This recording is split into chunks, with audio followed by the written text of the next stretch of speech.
بادشاہ کا غصہ۔ بادشاہ اکبر اپنی بیگم سے کسی بات پر ناراض ہو گئے۔ ناراضگی اتنی بڑھ گئی کہ انہیں بیگم کو مائکے جانے کو کہہ دیا۔ بیگم نے سوچا کہ شاید بادشاہ نے غصے میں ایسا کہا ہے، اس لیے وہ مائکے نہیں گئی۔ جب بادشاہ نے دیکھا کہ بیگم ابھی تک مائکے نہیں گئی تو انہوں نے غصے میں کہا، تم ابھی تک یہیں ہو، گئی نہیں؟ صبح ہوتے ہی اپنے مائکے چلی جانا، ورنہ اچھا نہ ہوگا۔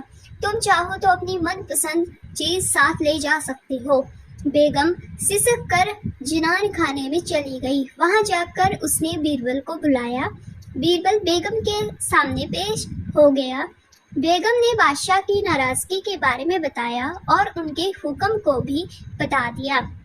بیگم صاحبہ، اگر بادشاہ نے حکم دیا ہے تو جانا ہی پڑے گا، اور اپنی من پسند چیز لے جانے کی بات جیسا میں کہتا ہوں ویسے ہی کریں۔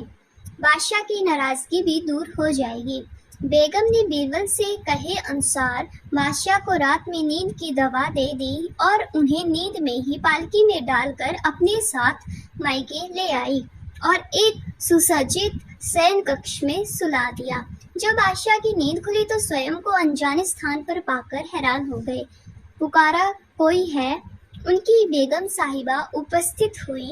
بیگم کو وہاں دیکھ کر وہ سمجھ گئی کہ وہ اپنی سسرال میں ہیں۔ انہوں نے غصے سے پوچھا، تم ہمیں بھی یہاں لے آئی، اتنی بڑی گستاخی کر ڈالی۔ میرے سرتاج، آپ نے ہی تو کہا تھا کہ اپنی من پسند چیز لے جانا، اس لیے آپ کو لے آئی۔ یہ سن کر راجا کا غصہ جاتا رہا۔ مسکرا کر بولے، ضرور تمہیں